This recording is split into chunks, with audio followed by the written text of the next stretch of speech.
ಹರೇ ಕೃಷ್ಣ ಕೃಷ್ಣ ಕೃಷ್ಣ ಹರೇ ಹರೇ, ಹರೇ ರಾಮ ರಾಮ ರಾಮ ಹರೇ ಹರೇ. Hare Krishna. So ಇಂದು 10ನೇ ಅಧ್ಯಾಯದಲ್ಲಿ ಏನೆಲ್ಲ ಇದೆ ಅಂತೇಳಿ ಅರ್ಥ ಮಾಡಿಕೊಳ್ಳೋದಕ್ಕಿಂತ ಮುಂಚೆ 9ನೇ ಅಧ್ಯಾಯದಲ್ಲಿ ಏನೆಲ್ಲ ತಿಳ್ಕೊಂಡು ಅಂತೇಳಿ ಒಂದ್ಸತಿ ರೀಕ್ಯಾಪ್ ಮಾಡೋಣ. ಸೊ ಮೊದಲಿಗೆ ಭಗವಂತ ಹೇಳ್ತಾರೆ, ಇದು ಗುಹ್ಯತಮವಾಗಿರುವಂತಹ ಜ್ಞಾನ, ಇದನ್ನು ಇಂದು ನಾನು ನಿನಗೆ ತಿಳಿಸಿಕೊಡುತ್ತೇನೆ. ನಿನಗೆ ನನ್ನ ಬಗ್ಗೆ ಅಸೂಯೆ ಇಲ್ಲವಾದುದರಿಂದ ಈ ಅಲೌಕಿಕ ಶಾಸ್ತ್ರವನ್ನು ನೀನು ಅರ್ಥ ಮಾಡಿಕೊಳ್ಳಬಲ್ಲೆ ಅನ್ನೋದನ್ನು ಭಗವಂತ ಹೇಳ್ತಾರೆ. ಅದಾದಮೇಲೆ ಇದು ರಾಜವಿದ್ಯೆ, ಇದು ಎಲ್ಲ ವಿದ್ಯೆಗಳಲ್ಲಿ ಉತ್ತಮವಾದದ್ದು ಅನ್ನೋದನ್ನು ಭಗವಂತ ಹೇಳ್ತಾರೆ. ಭಗವಂತನ ಅಚಿಂತ್ಯ ಸ್ವರೂಪವನ್ನು ನಾವು ಅರ್ಥ ಮಾಡಿಕೊಂಡು ಅದಾದಮೇಲೆ ಮೂಢರಾದವರು ನನ್ನನ್ನು ಅರ್ಥ ಮಾಡಿಕೊಳ್ಳುವುದಿಲ್ಲ ಅಂತ ಭಗವಂತ ಹೇಳ್ತಾರೆ. ಅವಜಾನಂತೆ ಮಾಮೂಢ ಮಾನುಷಿಂ ತನುಮಾಶ್ರಿತಂ ಪರಂಭಾವಮ ಜಾನಂತೋ ಮಮ ಭೂತ ಮಹೇಶ್ವರಂ. ಸೊ ಅವರು ನನ್ನನ್ನು ಅಪಹಾಸ್ಯ ಮಾಡುತ್ತಾರೆ, ನಾನು ಸಾಮಾನ್ಯ ಮನುಷ್ಯ ಅಂತ ತಿಳಿದುಕೊಳ್ಳುತ್ತಾರೆ.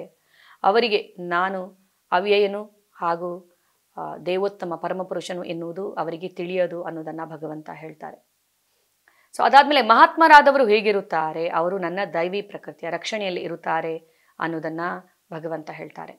ಸೊ ಪಿತಾಮಹಸ್ಯ ಜಗತ ಮಾತಾ ದಹತ ಪಿತಾಮಹ, ನಾನು ಎಲ್ಲರ ಅಂದರೆ ಈ ಜಗತ್ತಿನ ಪಿತಾಮಹ, ನಾನು ವಿಶ್ವದ ತಂದೆ ತಾಯಿ, ನಾನು ಪವಿತ್ರೀಕರಿಸುವವನು, ಋಕ್ ಸಾಮ ಯಜುರ್ವೇದ ನಾನು ಅನ್ನೋದನ್ನು ಭಗವಂತ ಹೇಳ್ತಾರೆ.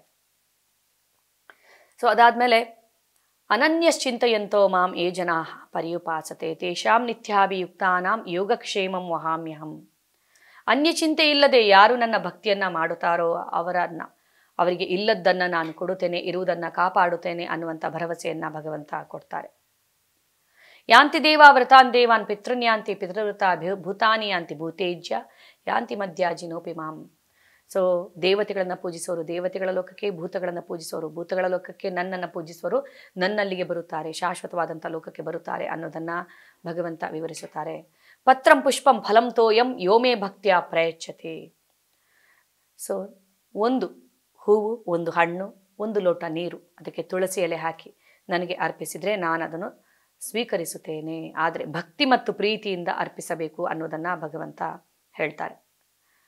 ಅಪಿಚೇತ್ಸು ದುರಾಚಾರೋ ಭಜತೆ ಮಾಂ ಅನನ್ಯ ಭಕ್ ಸಾಧುರೇವ ಸಮಂತವ್ಯ ಸಮ್ಯಕ್ ವ್ಯವಸಿತೋ ಹಿ ಸಹ. ಸೊ ನನ್ನ ಭಕ್ತಿ ಮಾರ್ಗದಲ್ಲಿ ಬಂದವನು, ಅವನು ಹೀನ ಕಾರ್ಯಗಳಲ್ಲಿ ತೊಡಗಿದ್ರು ಅವನನ್ನು ಸಾಧು ಎಂದೇ ಪರಿಗಣಿಸಬೇಕು. ಯಾಕೆ ಸಾಧು ಎಂದು ಪರಿಗಣಿಸಬೇಕು?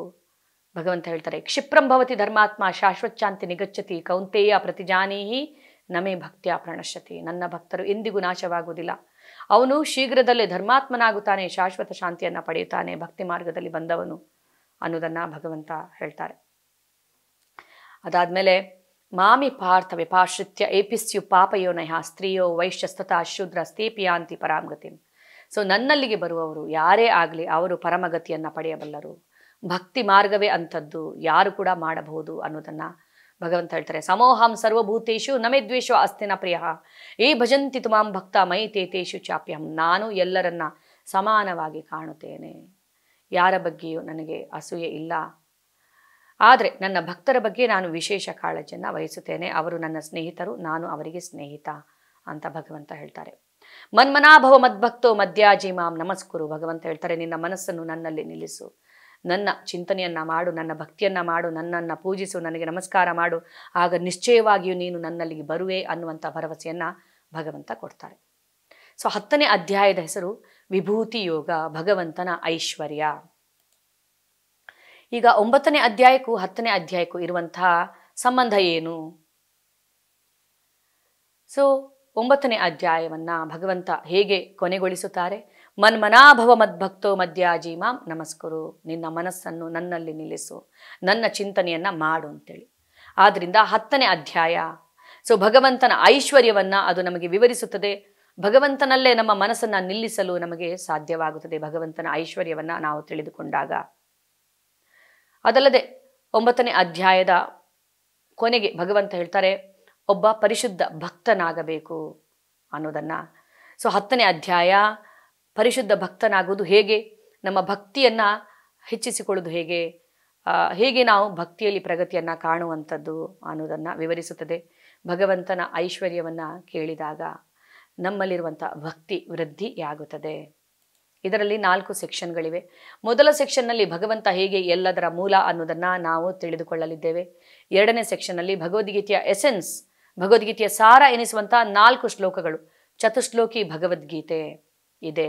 ಸೊ ಆ ಶ್ಲೋಕಗಳು ತುಂಬ ಮಹತ್ವವನ್ನು ಪಡೆದಿರುವಂಥವು. ಭಗವಂತನ ಬಗ್ಗೆ ಇಷ್ಟೆಲ್ಲ ಕೇಳಿದ ಮೇಲೆ ಅರ್ಜುನನಿಗೆ ಇನ್ನಷ್ಟು ಕೇಳಬೇಕನ್ನುವಂತಹ ಇಚ್ಛೆಯಾಗುತ್ತದೆ. ಇನ್ನಷ್ಟು ಹೇಳು, ಮತ್ತಷ್ಟು ಹೇಳು, ನಿನ್ನ ಬಗ್ಗೆ ಎಷ್ಟು ಕೇಳಿದರೂ ಸಾಕು ಅಂತ ನನಗೆ ಅನಿಸುವುದಿಲ್ಲ ಅಂತ ಅರ್ಜುನ ಹೇಳ್ತಾನೆ. ಹೇಗೆ ಕೃಷ್ಣನನ್ನ ಎಲ್ಲೆಡೆ ಕಾಣಬಹುದು, ಪ್ರತಿಯೊಂದರಲ್ಲೂ ಕೃಷ್ಣನನ್ನ ಹೇಗೆ ಕಾಣಬಹುದು ಅನ್ನೋದನ್ನ ಭಗವಂತ ವಿವರಿಸುತ್ತಾರೆ. ಶ್ರೀ ಭಗವಾನುವಾಚ ಭೂಯ ಇವ ಮಹಾಬಾಹೋ ಶೃಣು ಮೇ ಪರಮಂ ವಚಃ ಯತ್ತೇಹಂ ಪ್ರೀಯಮಾಣಾಯ ವಕ್ಷ್ಯಾಮಿ ಹಿತಕಾಮ್ಯಯ. ದೇವೋತ್ತಮ ಪರಮಪುರುಷನು ಹೀಗೆ ಹೇಳಿದನು, ಮಹಾಬಾಹುವಾದ ಅರ್ಜುನನೇ, ಮತ್ತೆ ಕೇಳು. ನೀನು ನನ್ನ ಪ್ರೀತಿಯ ಸ್ನೇಹಿತನಾದುದರಿಂದ ನಾನು ನಿನಗಾಗಿ ಇನ್ನೂ ಹೇಳುತ್ತೇನೆ. ನಾನು ಆಗಲೇ ವಿವರಿಸಿರುವ ಜ್ಞಾನಕ್ಕಿಂತ ಇನ್ನೂ ಉತ್ತಮವಾದ ಜ್ಞಾನವನ್ನು ನಿನಗೆ ನೀಡುತ್ತೇನೆ. ಸೊ ಇಲ್ಲಿ ಕೃಷ್ಣ ಅರ್ಜುನನಿಗೆ ಹೇಳುತ್ತಾರೆ, ನೀನು ನನ್ನ ಪ್ರೀತಿಯ ಸ್ನೇಹಿತನಾದುದರಿಂದ ನಾನು ನಿನಗೆ ಇನ್ನೂ ಹೇಳುತ್ತೇನೆ ಅಂತ ಹೇಳ್ತಾರೆ. ಸೊ ಭಗವದ್ಗೀತೆಯ ಜ್ಞಾನ ಹೇಗೆ ಬೆಳೀತಾ ಬಂತು ಅನ್ನೋದನ್ನ ನಾವು ನೋಡ್ಬೋದು.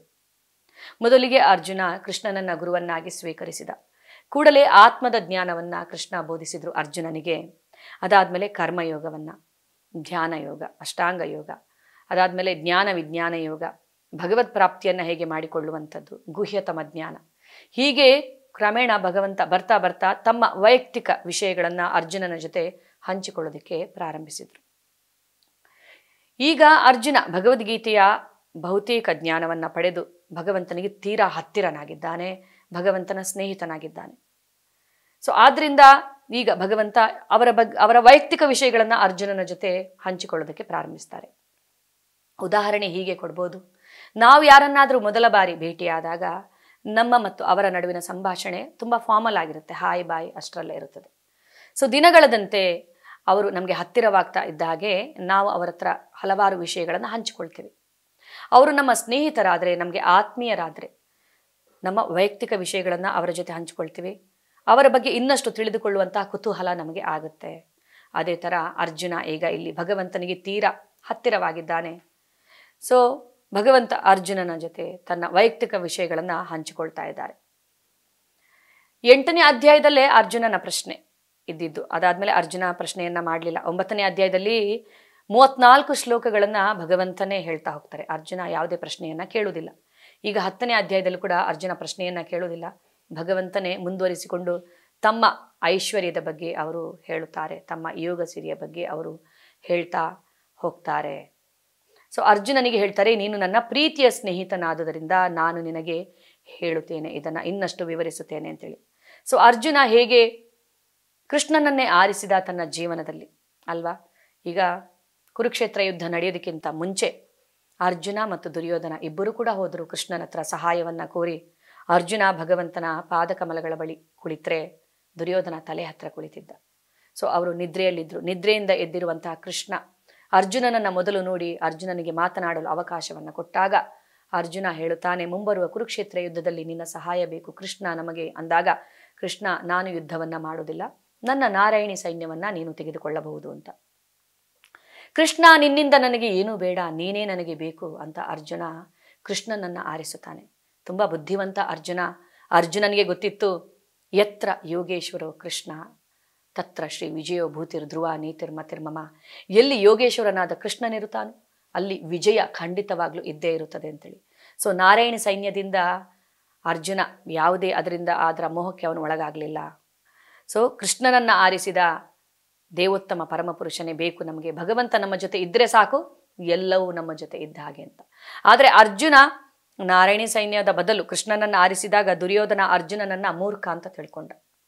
ಯಾಕೆಂದ್ರೆ ಕೃಷ್ಣ ಯುದ್ಧ ಕೂಡ ಮಾಡುವುದಿಲ್ವಂತೆ, ಕೃಷ್ಣನನ್ನ ಆರಿಸಿದ್ದಾನೆ ಅರ್ಜುನ, ಎಂತಹ ಮೂರ್ಖ ಅಂತ. ಸೊ ನಿಜವಾದ ಮೂರ್ಖ ಯಾರು ಅನ್ನೋದು ನಮಗೆ ಗೊತ್ತಾಗುತ್ತೆ ಕೊನೆಗೆ ಅಲ್ವಾ. ಸೊ ಹೀಗೆ ಅರ್ಜುನ ಸ್ನೇಹಿತ ಕೂಡ ಹೌದು ಭಗವಂತನದು. ಆದ್ರಿಂದ ಭಗವಂತ ಇನ್ನಷ್ಟು ಜ್ಞಾನವನ್ನ ವಿವರಿಸುತ್ತಾರೆ ಅಂತ ಇಲ್ಲಿ ವಿವರಿಸುತ್ತೇನೆ ಅಂತ ಹೇಳ್ತಾರೆ. ನಮೇ ವಿದುಃ ಸುರಗಣಾಃ ಪ್ರಭವಂ ನ ಮಹರ್ಷಯಃ ಅಹಂ ಆದಿರ್ಹಿ ದೇವಾಣಾಂ ಮಹರ್ಷೀಣಾಂ ಚ ಸರ್ವಶಃ. ದೇವತೆಗಳಾಗಲಿ ಮಹರ್ಷಿಗಳಾಗಲಿ ನನ್ನ ಮೂಲವನ್ನಾಗಲಿ ಸಿರಿಯನ್ನಾಗಲಿ ಅರಿಯರು, ಏಕೆಂದರೆ ಎಲ್ಲ ರೀತಿಗಳಲ್ಲಿಯೂ ನಾನೇ ದೇವತೆಗಳಿಗೆ ಮತ್ತು ಮಹರ್ಷಿಗಳಿಗೆ ಮೂಲನು. ಸೊ ಇಲ್ಲಿ ಭಗವಂತ ಹೇಳ್ತಾರೆ, ನನ್ನನ್ನ ಸಂಪೂರ್ಣವಾಗಿ ಯಾರು ಅರಿತುಕೊಳ್ಳೋದಕ್ಕೆ ಸಾಧ್ಯ ಇಲ್ಲ. ದೇವತೆಗಳಾಗಲಿ ಮಹರ್ಷಿಗಳಾಗಲಿ ಯಾರಿಗೂ ಸಾಧ್ಯವಿಲ್ಲ ನನ್ನ ಮೂಲವನ್ನ ಅರಿತುಕೊಳ್ಳೋದಕ್ಕೆ. ಯಾಕೆಂದ್ರೆ ಎಲ್ಲರಿಗೂ ಮೂಲನು ನಾನು ಅನ್ನೋದನ್ನ ಇಲ್ಲಿ ಭಗವಂತ ಹೇಳ್ತಾರೆ. ಈಗ ತಂದೆ ಮತ್ತು ಮಗನ ಉದಾಹರಣೆಯನ್ನ ನಾವು ತೆಗೆದುಕೊಂಡ್ರೆ, ತಂದೆಯ ಬಗ್ಗೆ ಸಂಪೂರ್ಣ ಜ್ಞಾನ ಮಗನಿಗೆ ಇರುವುದಿಲ್ಲ.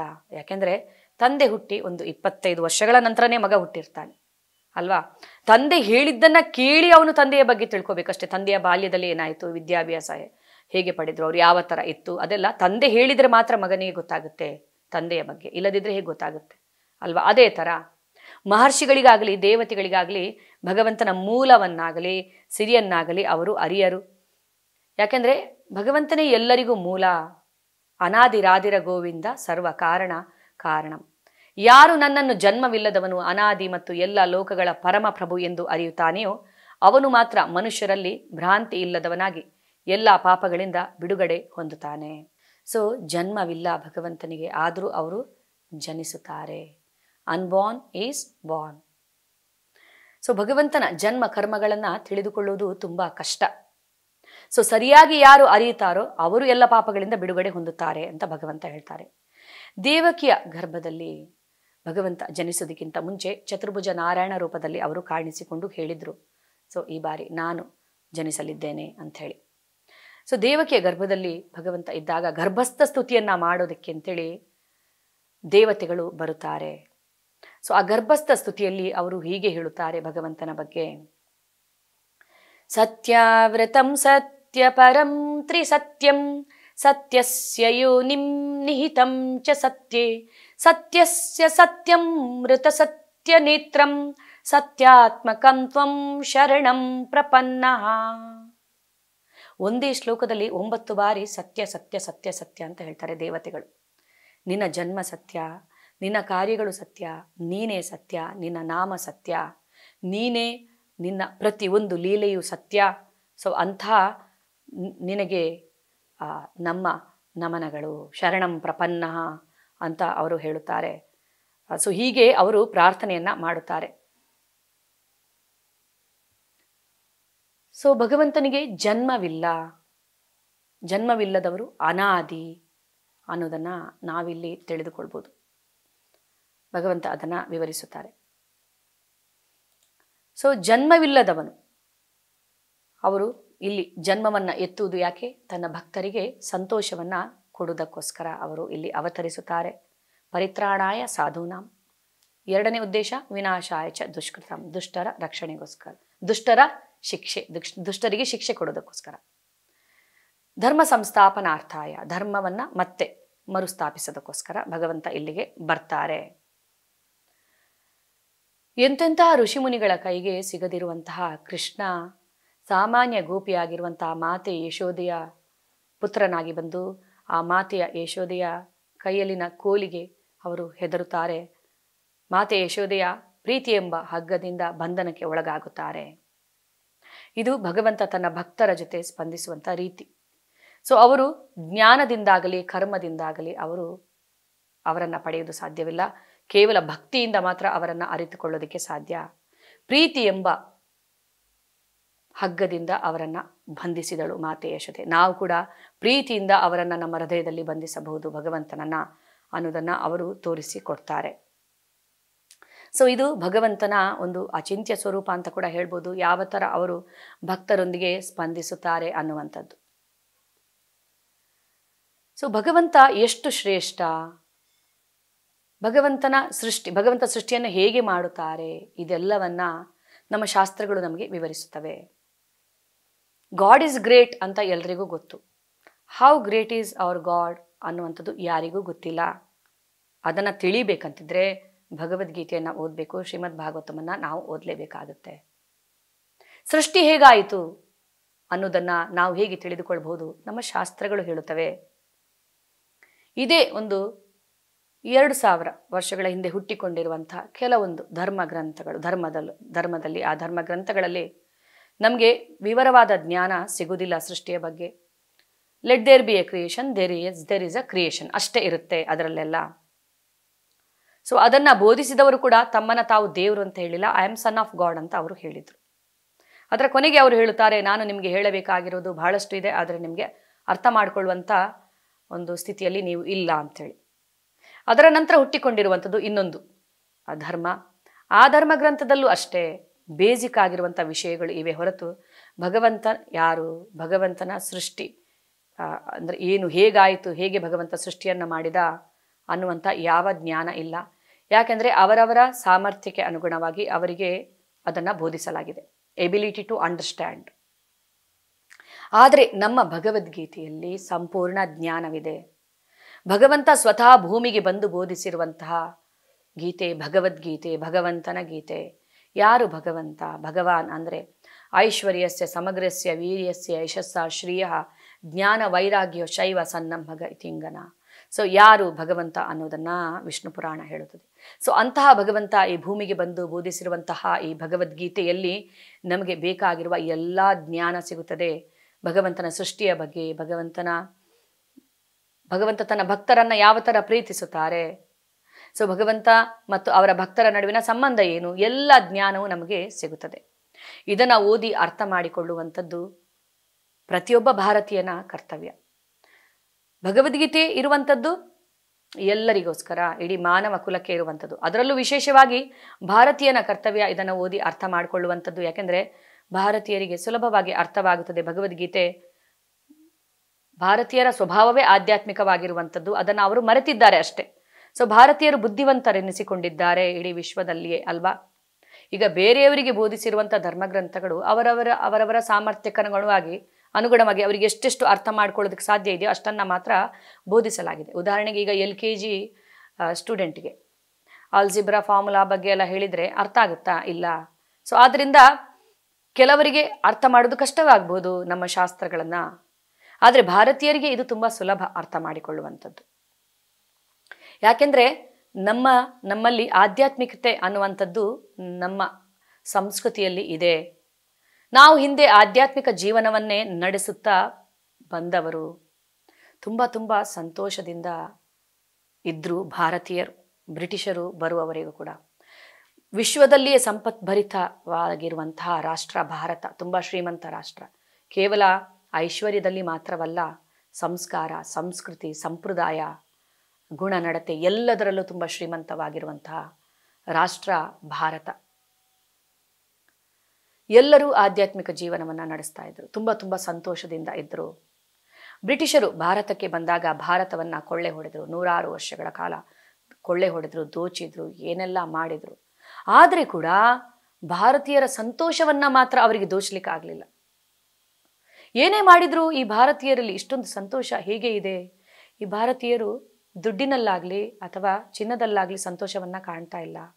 ಸಂತೋಷ ಅನ್ನುವಂಥದ್ದು ಅವರ ಸಂಸ್ಕೃತಿ, ಅವರ ಸಂಪ್ರದಾಯ, ಅವರ ಸಂಸ್ಕಾರ, ಆಧ್ಯಾತ್ಮಿಕತೆಯಲ್ಲಿ ಇದೆ. ಯಾಕೆಂದರೆ ಅವರೆಲ್ಲರೂ ಆಧ್ಯಾತ್ಮಿಕ ಜೀವನವನ್ನು ನಡೆಸ್ತಾ ಇದ್ದಾರೆ. ಅವರಿಗೆ ಗೊತ್ತಿದೆ ನಿಜವಾದ ಸಂತೋಷ ಅನ್ನುವಂಥದ್ದು ನಮ್ಮ ಒಳಗಡೆ ಇದೆ, ಈ ಜಡ ವಸ್ತುಗಳಲ್ಲಿ ಇಲ್ಲ ಅನ್ನೋದನ್ನು ಮನಗಂಡರು ಬ್ರಿಟಿಷರು. ನಾವು ಇಷ್ಟೆಲ್ಲ ಕೊಳ್ಳೆ ಹೊಡೆದ್ರು ಇವರು ಇಷ್ಟು ಸಂತೋಷದಿಂದ ಹೇಗಿದ್ದಾರೆ ಅಂತ ಅವರಿಗೆ ಆಶ್ಚರ್ಯವಾಗ್ತಾ ಇತ್ತು. ಸೊ ಲಾರ್ಡ್ ಮೆಕಾಲೆ ಅಂತೇಳಿ ಬ್ರಿಟಿಷ್ ಪಾರ್ಲಿಮೆಂಟಲ್ಲಿ ಅವರು ಈ ಥರ ಹೇಳ್ತಾರೆ, ನಾನು ಭಾರತದ ಮೂಲೆ ಮೂಲೆಗೂ ಪ್ರಯಾಣಿಸಿದ್ದೇನೆ. ಯಾವೊಬ್ಬ ಭಿಕ್ಷುಕನಾಗಲಿ ಕಳ್ಳನಾಗಲಿ ಇಲ್ಲಿ ಬಡವನಾಗಲಿ ಇಲ್ಲ ಈ ಭಾರತದಲ್ಲಿ. ಸೊ ಎಂಥ ಒಂದು ಶ್ರೀಮಂತ ಸಂಸ್ಕೃತಿ ಇವರದು, ಅಂದರೆ ಎಂಥ ನೈತಿಕತೆ ಇವರ, ಅಂದರೆ ಸಂಪ್ರದಾಯ, ಸಂಸ್ಕೃತಿ, ಸಂಸ್ಕಾರ ಎಲ್ಲವೂ ಅತಿ ಶ್ರೀಮಂತವಾಗಿರುವಂಥದ್ದು. ಅವರು ತಮ್ಮ ಆಧ್ಯಾತ್ಮಿಕತೆಯಲ್ಲೇ ತುಂಬ ಸಂತೋಷವನ್ನು ಕಾಣ್ತಾ ಇದ್ದಾರೆ. ಎಲ್ಲಿಯವರೆಗೆ ನಾವು ಇವರ ಆಧ್ಯಾತ್ಮಿಕತೆಯನ್ನು ಮುರಿಯುವುದಿಲ್ಲವೋ ಅಲ್ಲಿಯವರೆಗೆ ಇವರನ್ನು ನಾವು ಸಂಪೂರ್ಣವಾಗಿ ವಶಪಡಿಸಿಕೊಳ್ಳೋದಕ್ಕೆ ಸಾಧ್ಯವಾಗುವುದಿಲ್ಲ ಅನ್ನೋದನ್ನು ಮನಗಂಡ ಅಂದರೆ ಬ್ರಿಟಿಷರು ಅವನು ಹೀಗೆ ಒಂದು ಬ್ರಿಟಿಷ್ ಪಾರ್ಲಿಮೆಂಟಲ್ಲಿ ಅವನು ಹೀಗೆ ಹೇಳ್ತಾನೆ. ಸೊ ಬ್ರಿಟಿಷ್ ಕ್ವೀನ್ ಅವನಿಗೆ ಹೇಳ್ತಾರೆ, ಎಸ್, ಆ ಕೆಲಸವನ್ನು ಮಾಡಿ, ಅವರ ಗುರುಕುಲ ಪದ್ಧತಿಯನ್ನು ನಾಶ ಮಾಡಿ, ಅವರು ನಂಬಿಕೊಂಡು ಬಂದಿರುವಂತಹ ಧರ್ಮಗ್ರಂಥವನ್ನು ಮೈಥಾಲಜಿ ಅಂತ ಹೆಸರಿಡಿ, ಅವರು ಏನೇನು ಆಚರಣೆ ಮಾಡ್ಕೊಂಡು ಬಂದಿದ್ರೋ ಅದನ್ನು ಮೂಢನಂಬಿಕೆ ಅಂತ ಹೇಳಿ, ಪಾಶ್ಚಾತ್ಯ ಸಂಸ್ಕೃತಿಯನ್ನು ಅವರಿಗೆ ಪರಿಚಯಿಸಿ, ಗುರುಕುಲ ಪದ್ಧತಿಯನ್ನು ನಾಶ ಮಾಡಿ, ನಮ್ಮ ಶಿಕ್ಷಣ ಒಂದು ವ್ಯವಸ್ಥೆಯನ್ನು ಜಾರಿಗೊಳಿಸಿ ಅಂಥೇಳಿ ಅವಳು ಹೇಳ್ತಾಳೆ. ಸೊ ಹಾಗೆಯೇ ಆಯಿತು. ಸೊ ನಮ್ಮ ಗುರುಕುಲ ಪದ್ಧತಿ ನಾಶವಾಯಿತು, ಪಾಶ್ಚಾತ್ಯ ಒಂದು ಶಿಕ್ಷಣ ಇದು ವ್ಯವಸ್ಥೆ ಇಲ್ಲಿ ಭಾರತಕ್ಕೆ ಕಾಲಿಟ್ಟಿತು. ನಮ್ಮತನವನ್ನು ನಾವು ಮರೆತು, ಆಧ್ಯಾತ್ಮಿಕತೆಯನ್ನು ಪ್ರತಿಯೊಬ್ಬರು ಮರೆತರು, ಪಾಶ್ಚಾತ್ಯ ಸಂಸ್ಕೃತಿಯಿಂದ ಪ್ರಭಾವಿತರಾದರು. ನಮ್ಮ ಸಂಸ್ಕಾರ, ನಮ್ಮ ಸಂಸ್ಕೃತಿ, ನಮ್ಮ ಸಂಪ್ರದಾಯ ಎಲ್ಲವನ್ನ ನಾವು ಮರೆತು ಬ್ರಿಟಿಷರು ನಮ್ಮನ್ನು ವಶಪಡಿಸಿಕೊಂಡ್ರು. ಅಂದಿನಿಂದ ಇಂದಿನವರೆಗೂ ಭಗವದ್ಗೀತೆಯ ಮಹತ್ವವನ್ನು ಯಾರೂ ಅರಿತೇ ಇಲ್ಲ. ಯಾಕೆಂದರೆ ಆಧ್ಯಾತ್ಮಿಕತೆಯಲ್ಲೇ ಇದೇ ನಿಜವಾದ ಸಂತೋಷ ಅನ್ನೋದು ಯಾರಿಗೂ ಗೊತ್ತಿಲ್ಲ. ನಮ್ಮ ಶಾಸ್ತ್ರ, ನಮ್ಮ ಧರ್ಮಗ್ರಂಥಗಳನ್ನು ನಾವೇ ಮೈಥಾಲಜಿ ಅಂತ ಹೇಳ್ತೀವಿ ಅಲ್ವಾ? ಸೊ ಪ್ರತಿಯೊಬ್ಬ ಭಾರತೀಯನ ಕರ್ತವ್ಯ ಭಗವದ್ಗೀತೆಯನ್ನು ಓದುವಂಥದ್ದು, ಅರ್ಥ ಮಾಡಿಕೊಳ್ಳುವಂಥದ್ದು. ಭಾರತ ಭೂಮಿಲೇ ಮನುಷ್ಯ ಜನ್ಮ ಹೊಯ್ಲಯಾರ, ಜನ್ಮ ಸಾರ್ಥಕ ಕರಿ ಕರೋ ಪರೋಪಕಾರ. ಭಾರತದಂಥ ಆ ಪುಣ್ಯ ಭೂಮಿಯಲ್ಲಿ ನೀನು ಜನಿಸಿದ್ದೀಯಾ, ಸೊ ನಿನ್ನ ಜನ್ಮವನ್ನು ನೀನು ಸಾರ್ಥಕಗೊಳಿಸಿಕೋ, ಅದಾದಮೇಲೆ ನೀನು ಬೇರೆಯವರಿಗೆ ಉಪಕಾರ ಮಾಡು ಅಂತ ಹೇಳ್ತಾರೆ ಚೈತನ್ಯ ಮಹಾಪ್ರಭುಗಳು. ಸೊ ಆದ್ದರಿಂದ ನಮಗೆ ಬೇಕಾಗಿರುವಂಥ ಜ್ಞಾನ, ಹೇಗೆ ನಾವು ಬದುಕಬೇಕು, ಹೇಗೆ ನಾವು ಸಂತೋಷದಿಂದ ಇರಬೇಕು, ಭಗವಂತನಾರು, ಈ ಸೃಷ್ಟಿ ಹೇಗಾಯಿತು, ಎಲ್ಲ ಜ್ಞಾನವು ನಮಗೆ ಭಗವದ್ಗೀತೆಯಿಂದ, ಶ್ರೀಮದ್ ಭಾಗವತಮಿಂದ ದೊರಕುತ್ತದೆ.